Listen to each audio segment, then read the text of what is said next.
in one family, there's one child of 9 and another one who's just turned 3. Her name is Kate. The other day, the 9-year-old phoned me and said, "Papa, do you know that Kate can do arithmetic?" And I said, "Wow, that's pretty good at just turned 3. She said, "Yes, she came to the dinner table and announced, I did 1 fart, and then I did 2 farts. That makes 3 farts." We all know that 1 + 1 + 1 equals 3. But if A interacts with B and C, if B interacts with A and C, if C interacts with A and B, you get a much bigger sum than 3. And that's the thesis of what I want to talk about today. It's like Kate having lentils and beans as well, because you get a bigger explosion. So last year, I met with a group of people, donors, companies, NGOs, all involved in ECD. And they said, we really do respect and acknowledge there's lots of great things happening in ECD, but it's all in silos. And we really need to create a platform to share, because we will be able to generate a bigger impact on ECD. What is the goal? What is the vision that we have? So we focused on the chapter on ECD that's in the National Development Plan.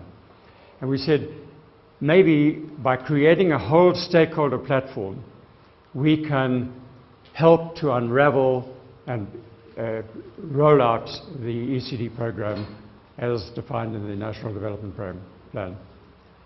So I contacted Trevor Manuel, Bobby Godsall, part of the Planning Commission, and said, this is our concept, how do you feel about it? And they were very excited about the concept.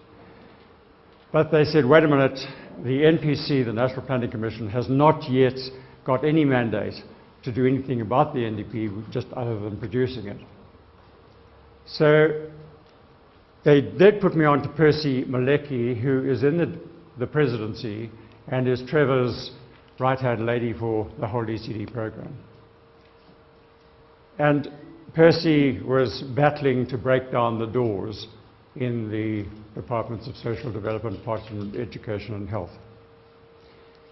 Just to underline this concept of coming together and the impact it has, Camilla kindly sent me a paper produced in January by John Kanier and Mark Kramer this year, where they said collective impact is upending conventional wisdom as to how we achieve social wisdom.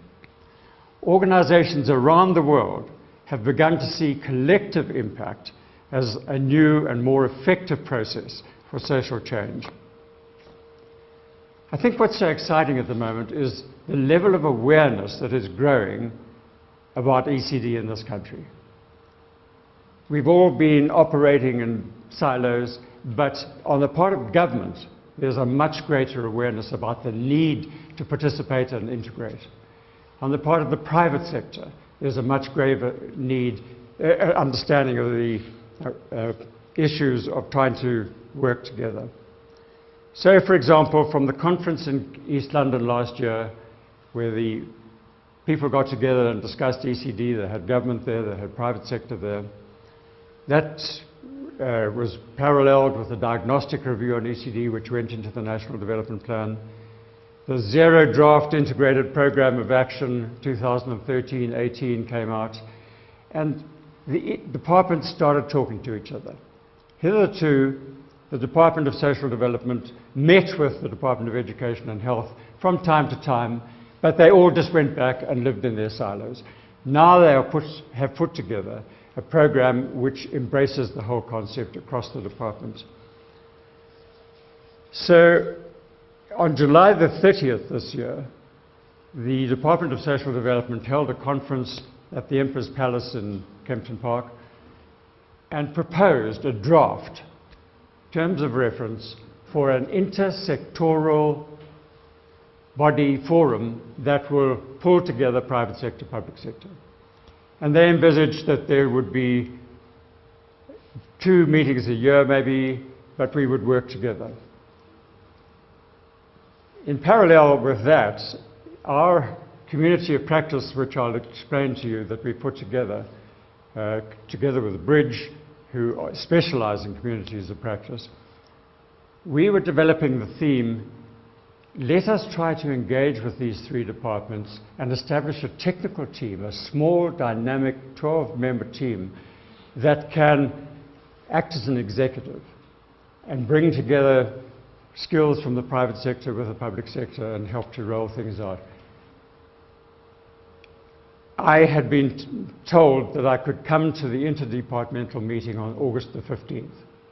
So we went there on the 15th and we said to them, we really think this is a marvelous move that you've proposed and putting together this intersectoral forum. Let's have this technical team that can interact as an executive and try and make things happen on a big scale. There were questions and answers that they gave us. They didn't commit to anything. They didn't really engage with us, unfortunately, in an analysis of what the thing would amount to.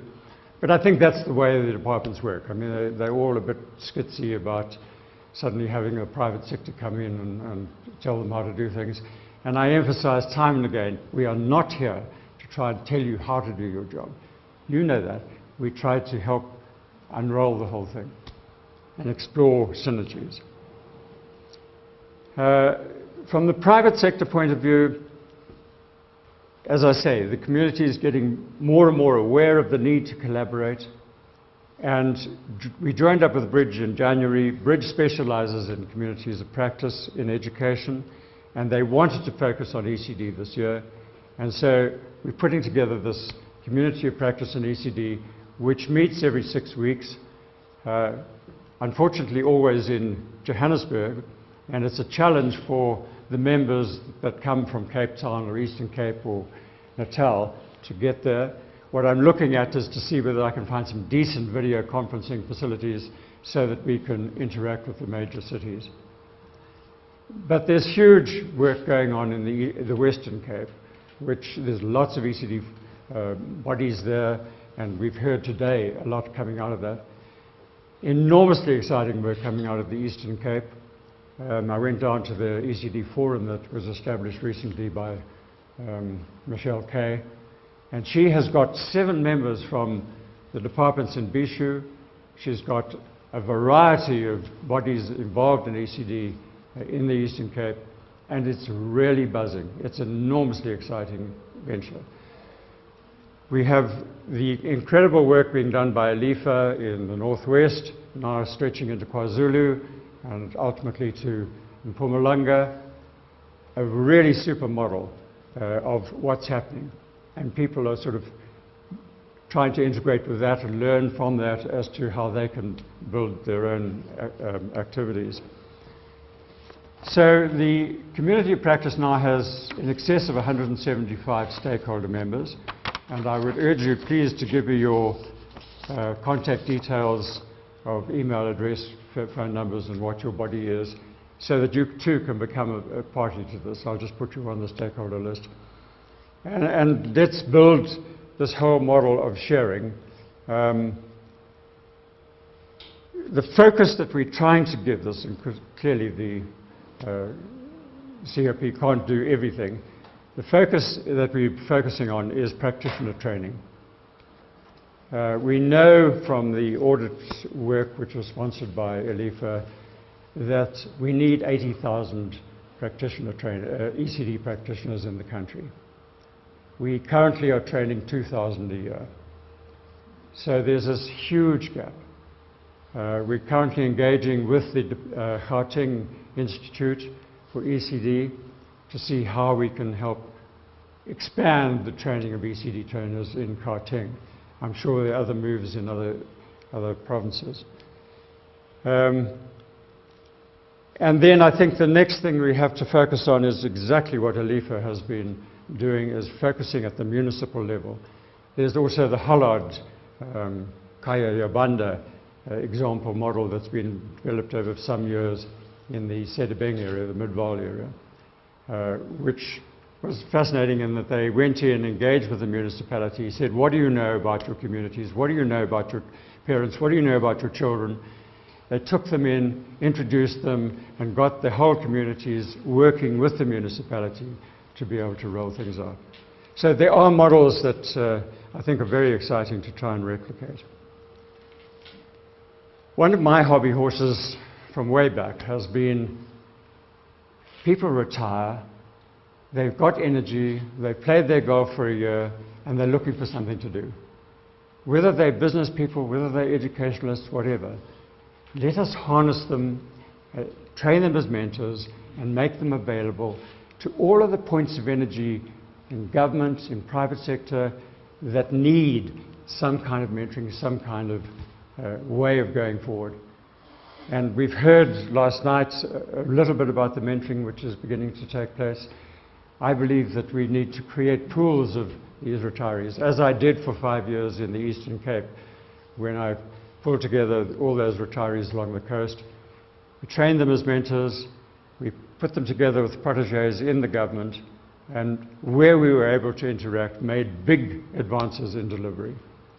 That failed ultimately because of the Eastern Cape changing its Director General, and the thing fell apart, unfortunately.